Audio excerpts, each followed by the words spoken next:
आप लोग, मैं जेत से श्वेता आपको अपनी हिंदी क्लास में स्वागत करती हूँ। आज हम हिंदी व्याकरण में समास पढ़ेंगे। तो समास हम पिछले वीडियो में देख चुके हैं। ये समास का दूसरा वीडियो। पहले वीडियो में हमने समास की परिभाषा देखी थी, उसके प्रकार देखे थे और तत्पुरुष समास के विषय में विस्तृत चर्चा की थी। आज हम देखेंगे कर्मधारय, द्विगु, बहुब्रीहि, द्वंद्व और अव्ययीभाव समास। पहले हम कर्मधारय देखेंगे। कर्मधारय की परिभाषा है, कर्मधारय समास में पहला पद विशेषण तथा दूसरा पद विशेष्य होता है। पूर्व पद तथा उत्तर पद में उपमेय उपमान का संबंध भी हो सकता है। जैसे जो जिसकी विशेषता बताता है उसे विशेषण कहते हैं। विशेषण विशेष्य का संबंध होता है कर्मधारय समास में। उदाहरण के लिए नीलकंठ, नीला है जो कंठ, नील गाय, नीली है जो गाय, नीलांबर, मतलब जिसकी विशेषता बताई जाती है जहाँ वहाँ कर्मधारय समास होता है। इसमें उपमेय उपमान का भी संबंध होता है।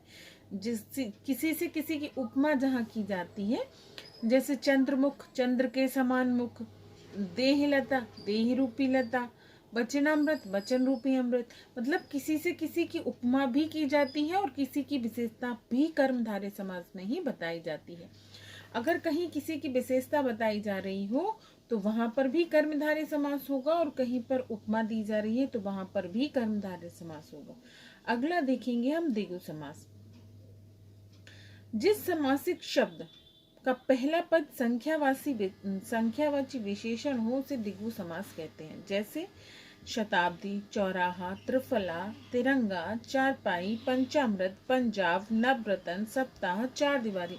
अब इसमें से आप देखो कि मैंने जितने भी शब्दों का प्रयोग किया है वो सारे के सारे शब्द, पहले जो शब्द हैं वो संख्यावाची हैं। जैसे शताब्दी तो शत है, शत मतलब 100 होता है। चौराहा में 4 है, त्रिफला में 3 है, तिरंगा में 3 है, चारपाई में 4 है, पंचामृत में 5 है, पंजाब में भी 5 है। अब इनका जरा विग्रह करके देखते हैं। तो शताब्दी का विग्रह होगा 700 का समूह, चौराहा का होगा 4 राहों का समूह, त्रिफला का होगा 3 फलों का समूह, तिरंगा का होगा 3 रंगों का समाहार।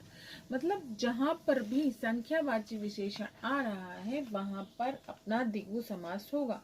तो द्विगु समास जहां आपको जब भी कोई ऐसा शब्द समझ में आए जहां संख्यावाचक हो वहां पर द्विगु समास स्वतः ही हो जाएगा। अब देखना है हमें बहुप्रिय समास। बहुप्रिय जिस समस्त पद में कोई भी पद प्रधान नहीं होता। अभी तक हमने जितने भी समास पढ़े उसमें या तो प्रथम पद प्रधान होता है या द्वितीय पद प्रधान होता है, पर बहुप्रिय समास में कोई भी पद प्रधान नहीं होता है, बल्कि किसी तीसरे के बारे में चर्चा की जाती है। जिस समस्त पद में कोई पद प्रधान नहीं होता, दोनों पद मिलकर किसी तीसरे की ओर संकेत करते हैं, वहां बहुप्रिय समास होता है। क्या बोला मैंने? बहुप्रिय समास की परिभाषा, जिस समास में कोई भी पद प्रधान नहीं होता, मतलब दोनों पदों में से कोई भी पद प्रधान नहीं होता बल्कि दोनों पद मिलकर किसी तीसरे के बारे में चर्चा करते हैं, तो वहां पर होता है हमारा बहुप्रिय समास। बहुप्रिय समास के उदाहरण है।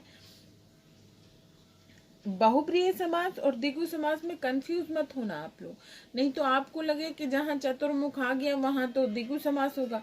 यहाँ पर मैंने चतुर्मुख बोला जरूर है, पर उसका जब विग्रह होगा तो वो पृथक तरीके से होगा। उसका विग्रह होगा 4 है मुख जिसके अर्थात ब्रह्मा।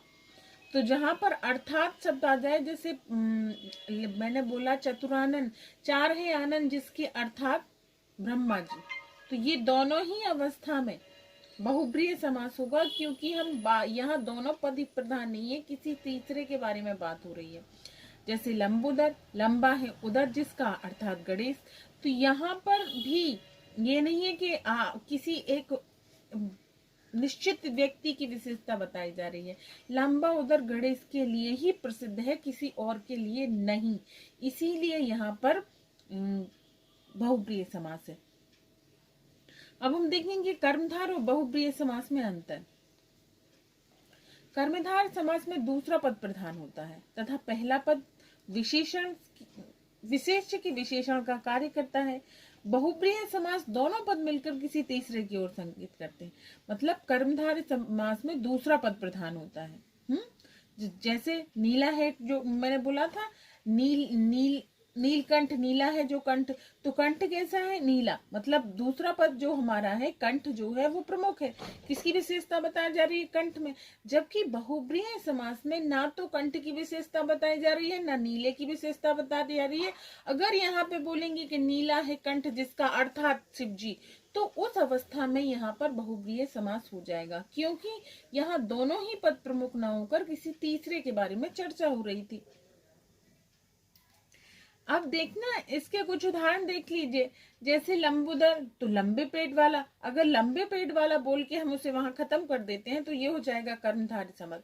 अगर हम बोलते हैं लंबा है उदर जिसका अर्थात गणेश, तो ये हो जाएगा हमारा बहुब्रीहि समास। इसी तरह से पीतांबर, पीत है अंबर मतलब पीला अंबर या पीले कपड़े। अंबर का अर्थात यहाँ पर वस्त्रों से है, अंबर का अर्थात यहाँ पर आसमान से नहीं है, यहाँ पर अंबर अर्थात वस्त्र है। तो पीत है अंबर मतलब कर्मधारय समास, पीला है अंबर, कपड़ा पीला है। अगर हम बोल रहे हैं पीत है अंबर जिसका अर्थात प्रश्न, तो उस अवस्था में वहां पर बहुप्रिय समास हो जाएगा। तो ये हो गए हमारे कर्मधारय और बहुप्रिय समास में अंतर। अब हम देखेंगे द्विगु समास और बहुप्रिय समास में अंतर। द्विगु समास और बहुप्रिय समास में भी अंतर होता है। तो क्या अंतर होगा? द्विगु समास में पहला पद दूसरे पद की विशेषता बताएगा संख्या में, पहला पद दूसरे पद की विशेषता बताएगा संख्या में, किंतु जहां संख्यावाची पहला पद और दूसरा पद मिलकर किसी तीसरे पद की ओर संकेत करेंगे वहां पर हो जाएगा बहुप्रिय समास। जैसे मैंने बोला 8 अध्यायों का समूह, तो यहाँ पर हो जाएगा द्विगु समास। किंतु अगर मैं कहती हूँ 8 अध्याय हैं जिसमें, तो ये हो जाएगा एक ग्रंथ का नाम, जिसमें कोई भी ग्रंथ हो सकता है जिसमें 8 अध्याय हैं, तो यहाँ पर हो जाएगा बहुप्रिय। अब हम देखेंगे द्वंद्व समास।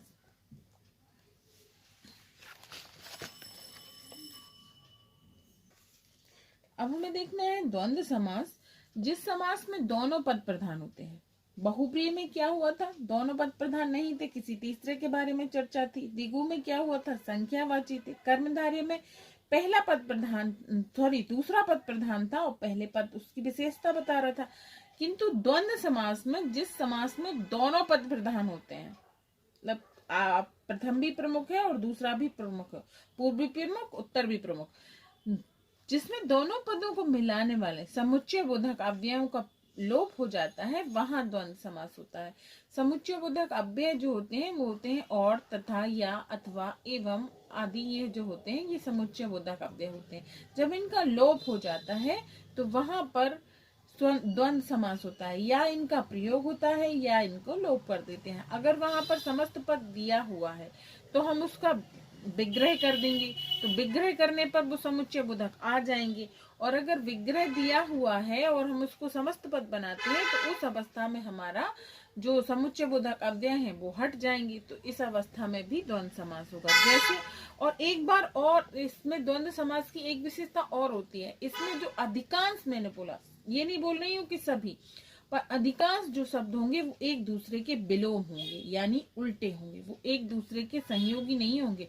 अधिकांश अवस्था में बोला है, कुछ एक अवस्थाओं को छोड़कर, वैसे अधिकांश में वो एक दूसरे के विलोम होंगे। जैसे गंगा यमुना, भूख प्यास, दो अलग अलग चीजें हैं ना। लाभ हानि एक दूसरे के अपोजिट है, स्वर्ग नरक एक दूसरे के अपोजिट है, ऊंच नीच भी अपोजिट है, अपना पराया भी अपोजिट है।